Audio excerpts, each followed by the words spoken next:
Well, Aaron, if you look here, someone spray painted the words Black Jesus across the front entrance of the church right above these burn marks where clearly someone tried to set the front entrance on fire. Now, TFRD says crews arrived just before 2:30 this morning on reports of a fire, but when they arrived, they didn't see any flames. After further investigation, they not only found the vandalism, but also noticed that the front entrance of the church had been damaged by a flash fire, which extinguished itself before TFRD arrived. Luckily, no one was injured, but this is being investigated as an arson.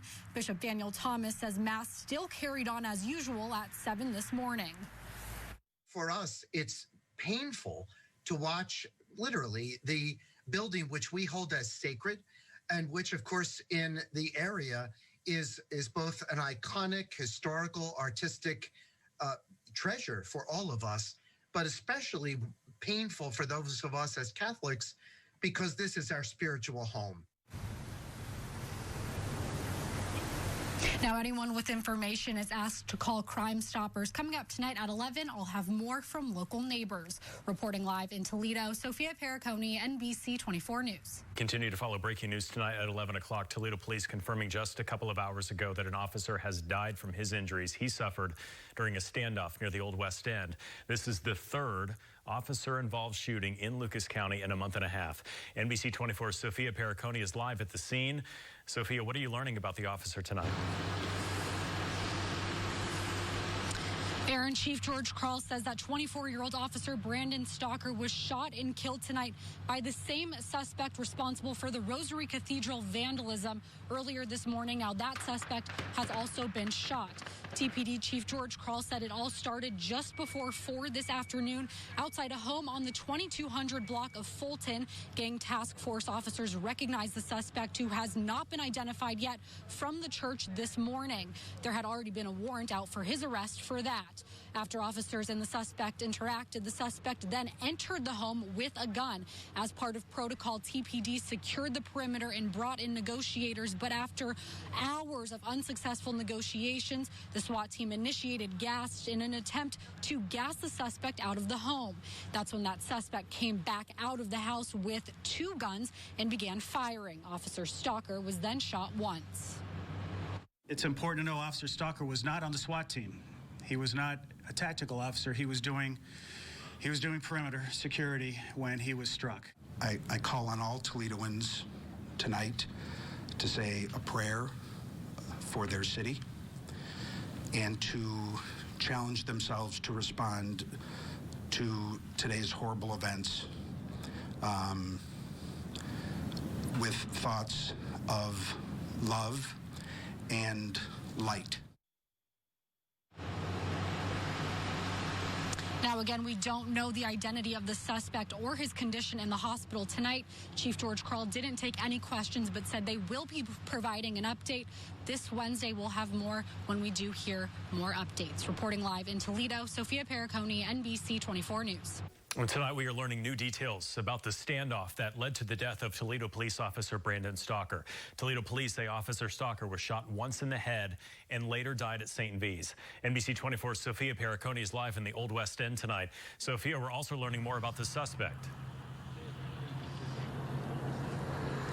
Yeah, Aaron, the family of Christopher Harris said he had been dealing with mental health issues for the past 2 years. His mom wishes both her son and Officer Stalker could still be here tonight, but she is sending prayers to the fallen officer's family. New details surrounding the hours-long standoff between Toledo police and 27-year-old Christopher Harris. TPD says Harris is the man responsible for vandalizing the Rosary Cathedral Church early Monday morning before barricading himself in a home on Fulton Street later that night. The standoff ending with TPD officer Brandon Stalker shot in the head while securing the perimeter, Harris also being struck multiple times. Both men later died at St. V's. Officer Stalker joined the department in 2018 alongside Officer Anthony Dia, who also died in the line of duty in July.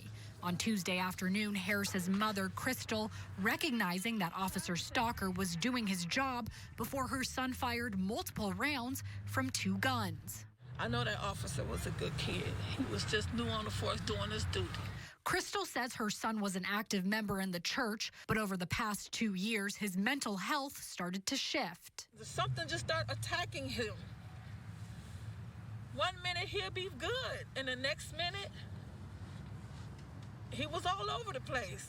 Harris's brother, Alfred Daly, asking the community to use this tragedy to look out for one another, especially in underserved communities. That was a clear sign of how bad mental illness is in the inner city community, in the black community especially. We as a people need to do something and look out for each other and see signs, help out as much as we can. Daly says his family tried to help his brother multiple times, but couldn't force him because he was an adult. Now Harris's family is praying for Officer Stalker, saying both men should still be here. Both had their whole lives ahead of them, and we pray for both the families and the city of Toledo and Ohio for the tragic day that happened last night. Now, Harris's family told me that Christopher recently got his associate's degree and is working towards his bachelor's degree. Officer Stalker graduated from Whitmer High School, where there will be a vigil there tonight at 6:30, honoring his life. I'll have more on that tonight at 11. Reporting live in Toledo, Sophia Perricone, NBC 24 News.